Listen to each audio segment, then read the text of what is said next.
Welcome to the TikTok podcast. The clock is always ticking, so let's synchronize our watches and dive in. I'm your host, Callie Brigham, and I'm here to help you make time for what matters.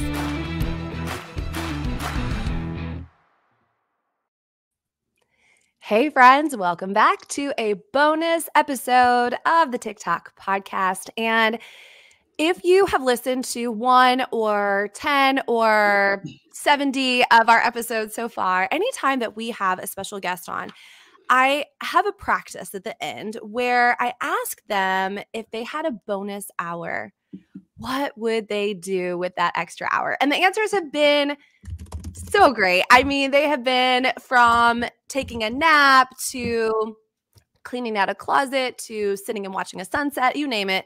They've been all over the place. But I just wanted to ask you today, our listeners, what if you had a whole day or 24 hours that really was this bonus time, this gifted time? I bet you can't even wrap your head around that, right? What would that look like and feel like? And at the same time, is it possible that during that time you could unplug? Is it possible that you could maybe put your business on pause or the noise of the world on pause? I mean, is that even something that you can wrap your brain around? Well, that is what we're going to talk about today. I believe that this is a possibility for you. And I say I believe and possibility because I'm still on this journey too. And that's when I bring in the expert. So that is what we're going to do today. I am delighted to introduce you to a new friend of mine. And we met through a social community, a Facebook community of like-minded women. And I posed a question out there. I said, who out there does love the practice of a Sabbath in their life and in their business and would be willing to share what that looks like? And I got a DM from my girl, Megan, and she's just going to be here today to help us navigate what that could look like for us. And I really believe that we prayed, by the way, before we started this episode. And I believe that there's a woman out there who has been interested in this, intrigued in this, maybe had this on her heart, on her mind for a while. And today is going to be a really special day for her. So let me tell you a little bit about Megan. She is a copywriter. She is a business owner. She is the mom of 2 little boys. She's got littles, you guys, 2 and 4. She works remotely with her clients, which means she's at home a lot. She's in this digital age, all the things I know that relate to so many of you. And so we're going to welcome her today and we're going to dive into this really sacred topic. So Megan Kachigan, welcome to the podcast. And we're just so happy to have you here today. I am so excited to have this conversation today. And I feel like we've already had like a mini conversation through our DMs, but instead of playing the voice memos that we sent back and forth, like we couldn't even stop. Like the minute you were done with one, I was like, okay, great. And I thought, wait, we have to stop, Megan. We have to save some for the actual podcast. So this has been a long time coming. We've been excited about it and the idea of it. So I just want to, first of all, before we touch base on the Sabbath, is there anything else that you just want to maybe introduce yourself to the listeners so they know a little bit about you, a little bit about your background, other than what I just shared? Yeah. So I've been practicing Sabbath for 6 or 7 years now, and it has looked very different throughout all of the seasons. Like you said, I'm a mom of littles, a business owner, wife. I work from home. My kids are at home. I don't have full-time childcare. So I have been in the thick of it and making this work somehow. And it has just been such a life-giving practice. And I hope that, again, this is how you do it right. This is just how it has worked for me, and sharing the highs and lows and just like the honest stories of what it's looked like. And my hope is that, that the listeners can take something away tangibly and actually like apply it and implement it in their life. And it's going to help you as a person, and it's going to help you in your business, and just like all the areas. You know, I heard somebody say that your testimony or your story can be the key that unlocks the door for somebody else. So Exactly. It doesn't have to be that you're going to do your Sabbath exactly like Megan does, but your story in this could really be the key that unlocks it for somebody else. So, okay, on that note, I mean, let's just get down to basics. Let's start from the beginning. So, Megan, how would you define a Sabbath, and what does that look like for you? Good question. So let's make sure we're all on the same page here.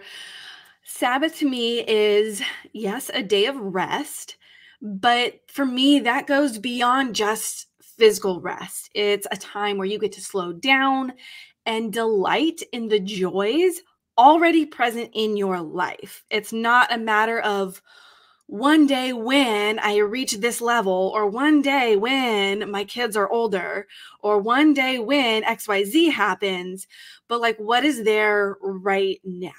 And so rest, I mean, it's physical, yes, but it's also spiritual, mental, emotional.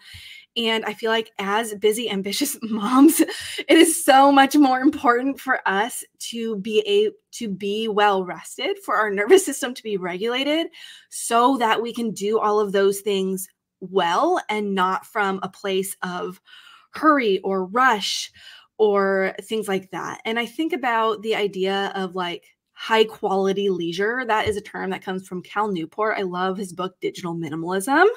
Check it out. But the idea is like, do you actually feel rested after binging the latest series of Netflix, or like doom scrolling through your social media of choice? Or do you feel like a zombie afterwards? And contrast that with high quality leisure, which could look like going for a casual bike ride around your neighborhood, tending your garden, laughing with friends who get you, going for a hike, enjoying the fresh air, digging your toes in the sand at the beach, swimming in the lake, picking up your paintbrush or musical instrument, building something in your garage, like whatever it is for you. What are the activities that give you such a deeper level of satisfaction and fulfillment than a screen could ever offer? Okay, I'm sold already. And I'm like, the minute this podcast is over, I want to go take a hike, to be in the garden, okay. Oh, this sounds really amazing. All right. So keep going. Is there something else that you want to explain or express on how this works for you? Yeah, so I'll share some like tangibles of what it actually looks like in practice, because I don't want to just give theory or hypotheticals. Like, here's what it actually looks like, and throughout the stages too, because it doesn't just look like one thing for us. It has looked very different over the 6 or 7 years now that we've practiced it. And we started because we really just wanted to set ourselves up for success in marriage. And I feel like that truly is what it has done. And as newlyweds, it helped us truly connect and just enjoy each other's presence, whether we were actively like doing something together, like going for a hike or playing a board game. And like, I've always just been a grandma at heart, so it's fine. You did mention gardening, and then yeah. I love it. Old soul. You're an old soul. Yep, I am, and I embrace it, and that's fine. But so then once we had our first baby, like, it looked different. You have a lot less time. You're a lot more tired. Obviously, we didn't have as much free time to ourselves, but we got to focus more on the joy of watching our child grow and hit those growth milestones and all those sweet moments. Then we had baby number 2 came along, and Sabbath got a lot harder. We did the 2 under 2 thing for a while. And even at 3 and 1, like, I feel like until the youngest got to 1.5, it was just really hard. Just gonna be honest. And we also would not recommend this to a friend, but we did fine. We bought and renovated a home while potty training our toddler and caring for a newborn who did not sleep through the night as quickly as our first child did. I also lost 2 significant people in my life, and just felt like I didn't even have the capacity to like process the grief. It was just a lot. It was a lot. And I really believe that because we invested in our marriage through the practice of Sabbath, that gave us such a strong foundation to get through that hard season. And now our kids are 2 and 4, and my head is above water a little bit more. And they get 0 screen time no matter what day it is. But Sabbath means that we, as the adults, the parents, don't do screen time either. And for me, working remotely, that's been a huge breath of relief, honestly. And so tangibly, what that looks like is I do leave my phone on, but it lives in do not disturb. It is often in a different room so that it is out of sight, out of mind, or I'll just like hide it in the closet. So it just, again, I don't want to see it to remove the temptation. And then we will have breakfast together. We go work out at the gym. Our kids love the childcare there. And it's great that they get to see us prioritizing our physical health. And just a side note, like I'm an athlete. I always have been. I actually love working out. If working out is something you dread, then don't do it on Sabbath. Sabbath is a day where you do things that you enjoy. So if that is not a joy for you, don't do it. But for me, it is a joy. But sometimes that will maybe look like a lighter workout or a more gentle workout. Maybe it's going for a walk. Maybe it's doing yoga rather than lifting heavy weights or, running hard or doing something like that. So then we'll go to the playground after the gym together. The kids get to run around and play. We'll pack a lunch and have a picnic in the grass there. It's just such a nice time to like generally be together.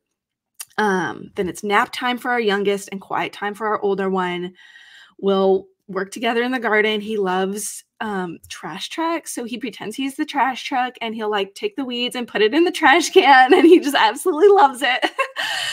He'll help cook or bake. We'll paint or color together, or he'll just like drive his trucks over my legs as a highway and then curl up next to me while I read on the couch. Then we'll go for a walk or a bike ride, play outside, have dinner together as a family. And then we go into our bedtime routine. And I'm like, that's just my ideal day. And I get to live it every single week. There's such a difference when you were even at the beginning when you were talking about, I thought this was profound, the difference between being rested and then you described it as being a zombie, right? The different activities that we can find ourselves in if we're not intentional, where we think we're having downtime or we think that we're connecting with people. But I could even tell in your voice when you were describing it and then when you were talking about you're perfect, like, could you know what I mean? Even your whole demeanor started to change as you were expressing what that looks like and feels like. And I think that's part of the point. True. It's to pull yourself away from what's happening in maybe your normal world, Monday through Thursday, or whatever day you decide, whatever your Sabbath day is, pulling yourself away so you can be more you with the people that you want to. Yeah, because even during the weekdays, I catch myself, just finished writing this, sales page for a client or a website, whatever it is. And then I'll catch myself like just scrolling through Facebook or whatever. And then I'm like, wait, my brain is just tired. Like I don't actually want to be spending my time doing this. And so I will literally just like change locations, go to a different room, go for just a walk around the block just to get my mind out of the funk, rejuvenate my mind, and then be able to come and step back into my work with a fresh brain. And then it makes me so much more productive and efficient, produces better work because I gave myself just that 5, 10, 15 minutes of rest before I then do another, 90 minutes of deep work. So it's almost like it spilled into an awareness in the other days of your life. So it's not just this standalone, like, oh, I got to be 2 different people, right? I'm like this frantic person here. And then one day I get to, unplug from it. So it sounds like it really has made a difference in other areas of your life too. Yeah. So the reality, okay, this sounds amazing. And then comes the reality check, right? For some of the women listening, they're like, yeah, that sounds great, Megan, but I have a business or I have responsibilities or I have, that is scary to think about, especially if it is and do you want to tell, what day of the week is your Sabbath, by the way?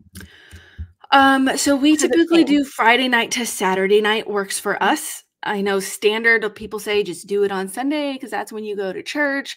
But we were just so exhausted by Friday. We're like, I just need to rest. Yeah. So that's what works for us.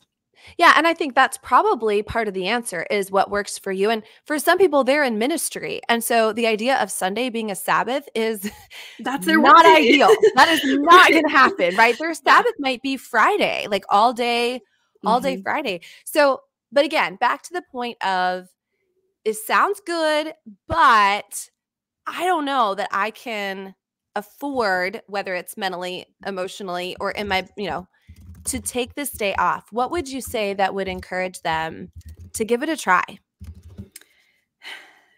Yeah. So this is a choice that I make every week to say yes to Sabbath while at the same time fully aware that that means saying no to working, saying no to trying to get ahead.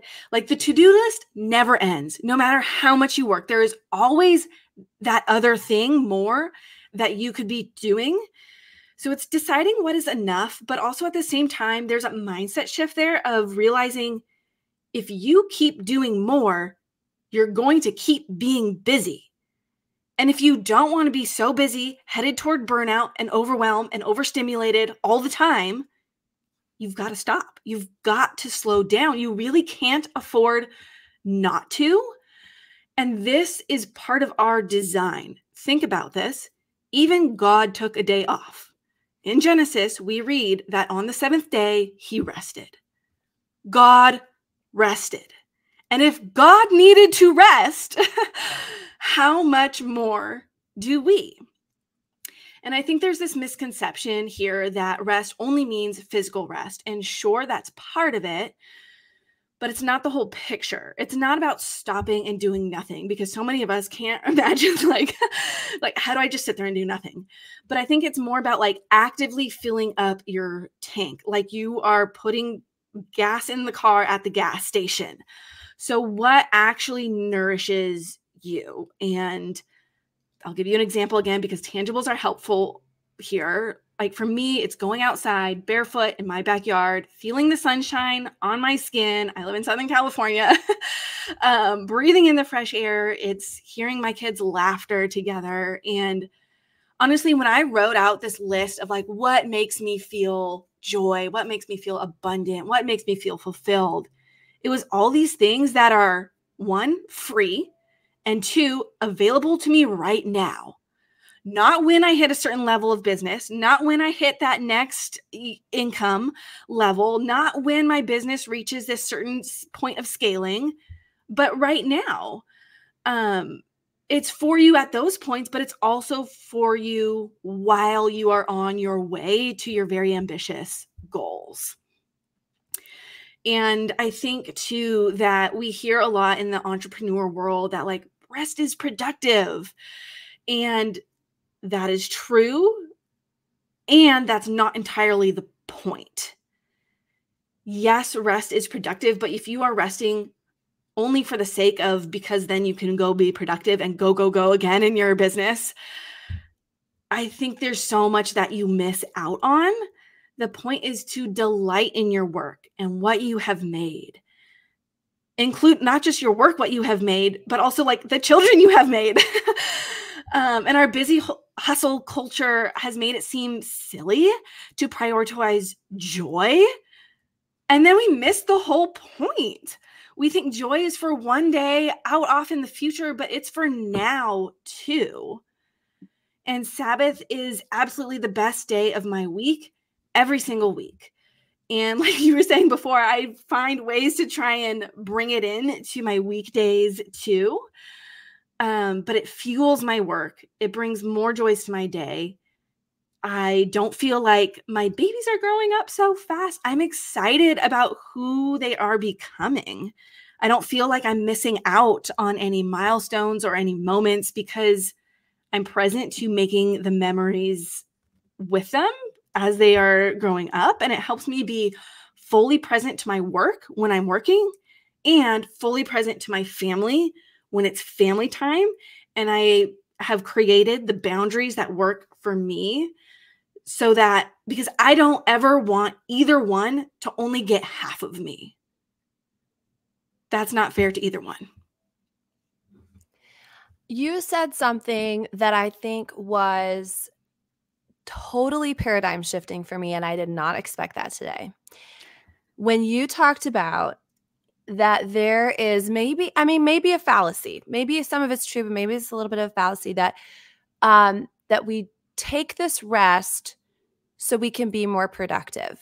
And I think I'm wired that way. So I would say, okay, fine, Megan, I'll do it, because then after I do that, I can like kill it again but I don't know that that's really the idea of it. So, or I've heard it called sometimes Zoom eek, right? Like you zoom so much that they're like, eek, you got to stop. And then you zoom again. And I mean, that is a wild roller coaster. And I think I'm gathering that from your perspective, this is not designed to be a roller coaster. This is designed to be a flow in your life. Would that be more accurate? Yeah, I think flow is the right word. Again, a lot of people say trying to find like the work-life balance. And that one kind of irks me too, because it has never been balanced. It is, like you said, a flow, because especially with littles, things are constantly changing season by season. They change so much every month, it looks a little bit different because they're capable of, different things or in a different season.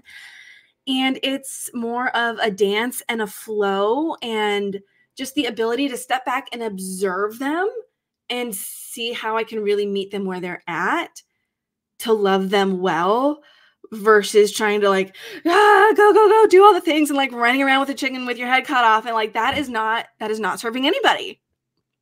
No. And I really appreciate too, what you brought into this conversation about finding kind of that joy in the present moment with these people that you love and that you do want to spend time with. And I think that was another part of this, again, whole really maybe new thought for some people is, I know we can always be, especially if we're driven, we can always be thinking about the next, instead of right where we are. And I'm a little ahead of you. I have a 13 and a 15-year-old, and I'm telling you, every stage has been so precious. It really, I love it. I have loved it. And I'm just going to let you in on a little secret, Megan.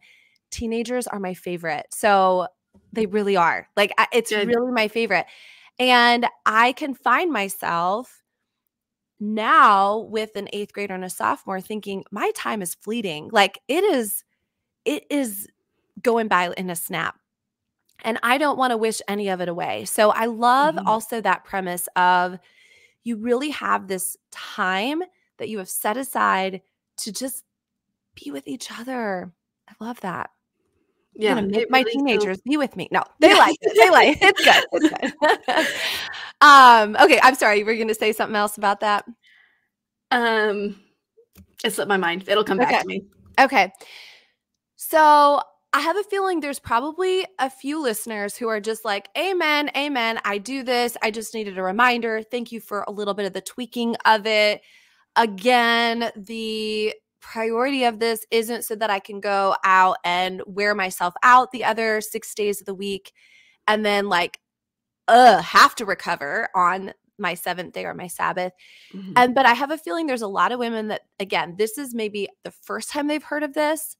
Maybe this is the first time they've thought that this could be possible for them. So we want to give them these practical, okay, how do you start or restart? Maybe you've tried it in the past. That could be it too, Megan. There might be some people that have tried it in the past and it was like, didn't work for me then or whatever. So how would you suggest that they give this a try? Yeah. So part of me is like, the way we did it was just like, we just went for it. We're going to, I literally block it off on my calendar because I live by my calendar because mom brain is real. So I don't schedule anything I have a whole 24-hour window and we just go for it. And I remember for the first one, we're like, I don't know, what are we going to do? How is this going to work? But like we just went for it. And one thing that was helpful is we made a list of what you can choose to do on Sabbath and what you will not do. And it was really helpful to clearly define it for yourself, what you want it to look like. And some of these nuances might look different for everybody, depending on your situation and circumstances and whatever else. So you define it for you. But again, I want to give you tangibles of what I do in this season, in case you want to pick and choose and take what's helpful for you.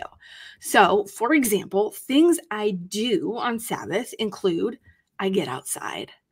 I write in my physical pen and paper journal.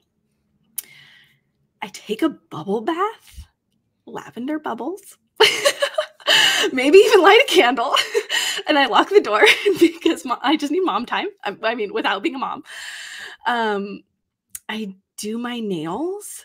I read a book. I do a gentle workout usually. Things I don't do include check my email. I don't even open my computer.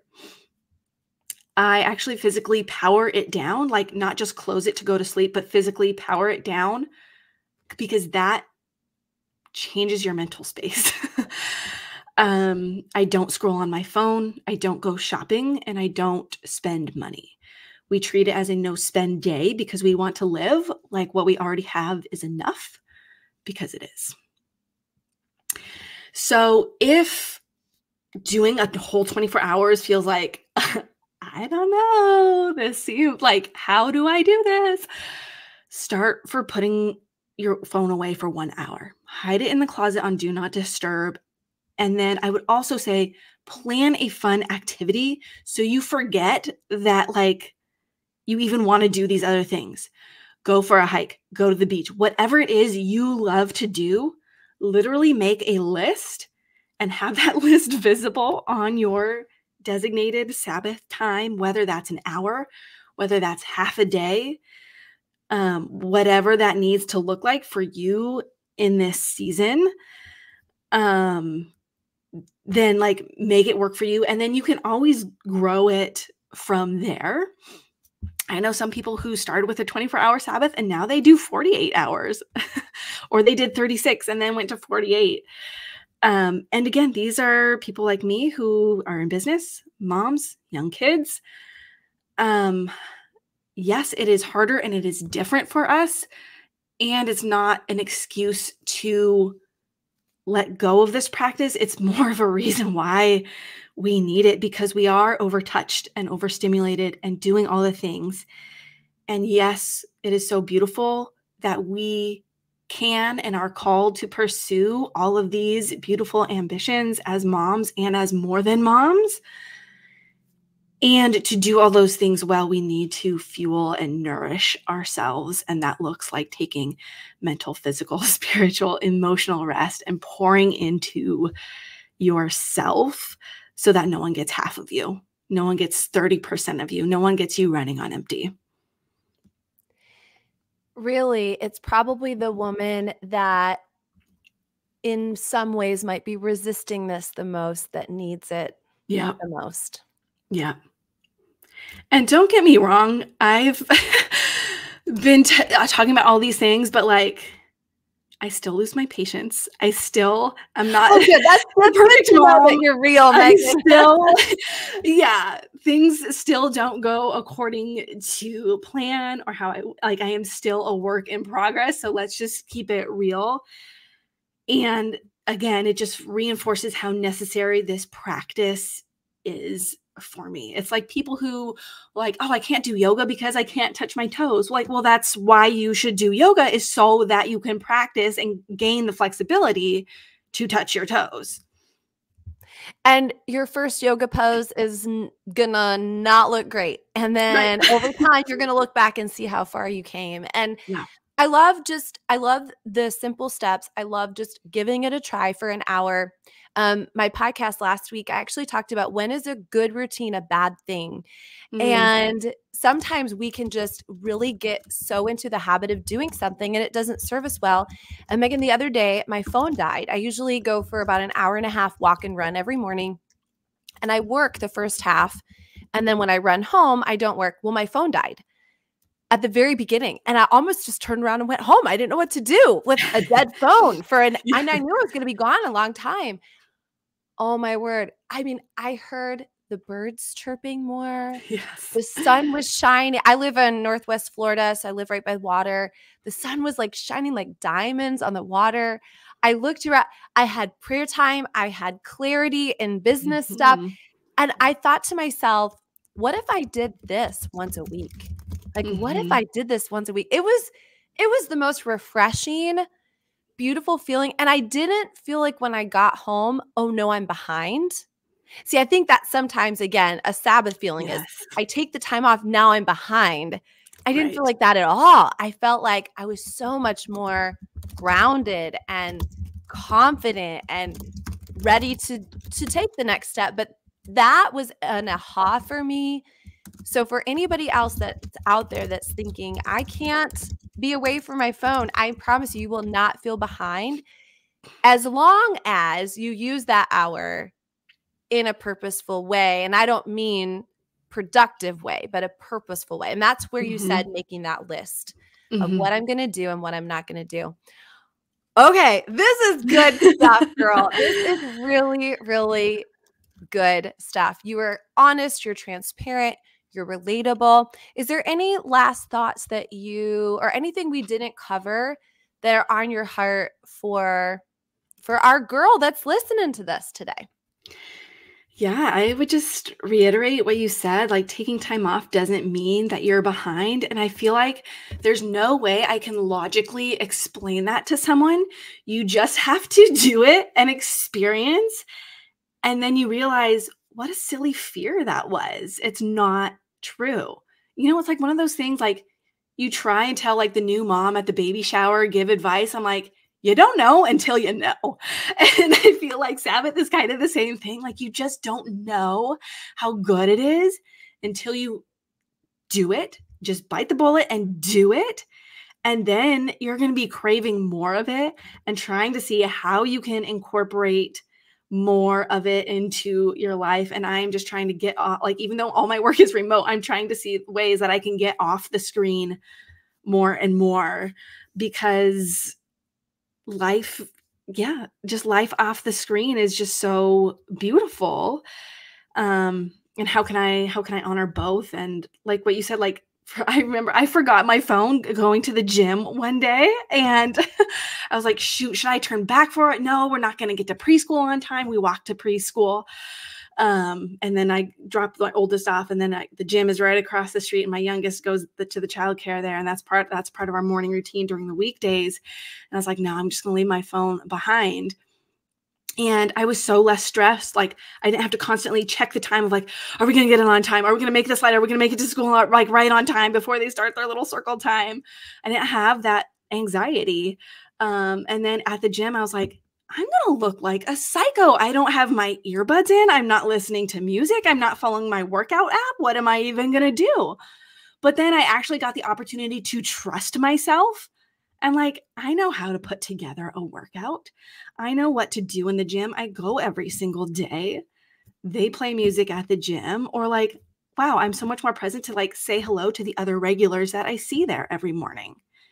And like you said, on my walk back home, the birds were chirping. I live in beautiful Southern California with palm trees and blue skies and sunshine.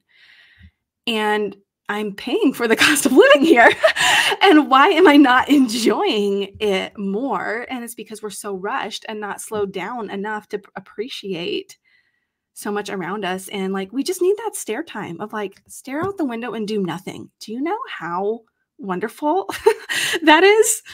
And it seems so counterintuitive in our go culture, but I don't feel behind. And like, I feel like the more you do, the more it perpetuates that feeling of I'm behind.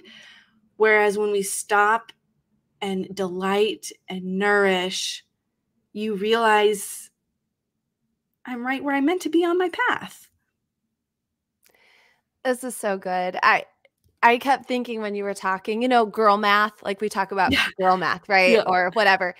Well, how, like, the math doesn't math. How can we take a day away and yet not feel behind, right? But that's God math, right? That's how God really designed it, bringing it all the way back to the beginning when you're like, if it's good enough for God to rest, it's good enough for us to rest. And we just, and that's a trust, that is a trust exercise for a lot of people, especially women, is that trust exercise. So really, really great kind of bringing that home here, that let's trust him enough that just like our tithe or just like anything else, right? We give him this and trusting that there will be not only enough for the rest of it, but probably more than enough in the way that he works too.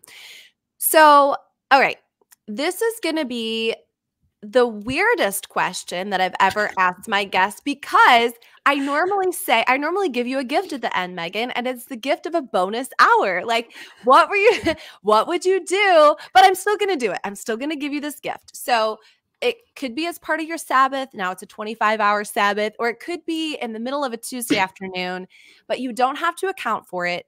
It does not come out of any other time. If you did have a bonus hour, Megan, what would you do with your hour? Yeah,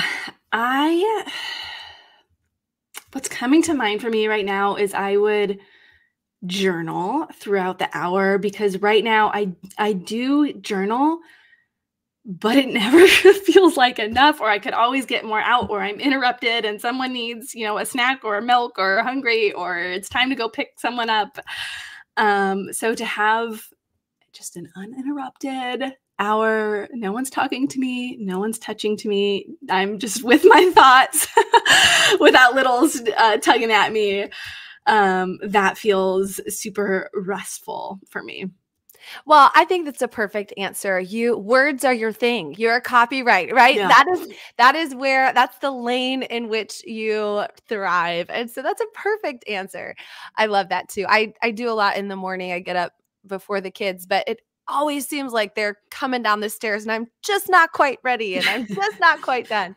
So, Megan, if people want to follow you, if they just want to see what you're about, or maybe they're like, you know what, for my business or for, my husband's business or something, I need a copywriter. This was perfect. Like two birds, one stone. Tell people how they can connect with you, find you, follow you. And we'll put this in the show notes too. But go ahead and share that, because we always want to highlight our new friends and what they do and support you too. Yes, thank you so much. So if you just want to hang out, I am posting regularly on Facebook. You can find me at Megan Kachigan. That's Kachigan with a K. Even if you don't spell it right, just try and it'll still pop up. And you can also go to copywritingforcoachespodcast.com. That will get you to my website. And you can also find the links to my socials and email and all the things there, so you can connect with me that way as well, whether that's for business or just to talk about Sabbath or life or whatever. I'm here for all of it. I love that. You are here for all of it. And so we'll put that in the show notes for you. And then who knows, Megan, this could really start a movement, and you're going to have a bunch of new friends in your DMs say, okay, I did it, or I'm getting ready to, you're my last message, I'm powering off. I'll message you again in 24 hours to let you know how it goes, or in an hour. You're good. We got to start baby steps too. So. I would love that. Literally, that would just make my whole day to get those kinds of messages. So please do. Please do. Okay. Her DMs are open, you guys. Accountability and mentorship is really the name of the game too. So you have permission from Megan, but if she doesn't respond to you, it's because she is either in her Sabbath or she's doing her other things. But she might just heart it, and that's enough. That's good. Yeah. Oh, I love it. Well, Megan, thank you so much for just pouring yourself into us and for explaining what could be a topic that might have a little bit of uncertainty or, fear even, and really making it just beautiful and heartfelt and something that I think there's going to be a lot of women that are ready to go for it. Thank you. I can't wait to, see what happens. And this has been such a fun conversation. Thank you. Awesome. Well, thanks you guys for tuning in. We'll be with you next week. God bless you. Thank you for joining me on the TikTok podcast. Please subscribe, rate, and leave a 5-star review. Your feedback fuels our mission to help you master your time. Set your alarm for our next episode, and until then, make every moment count.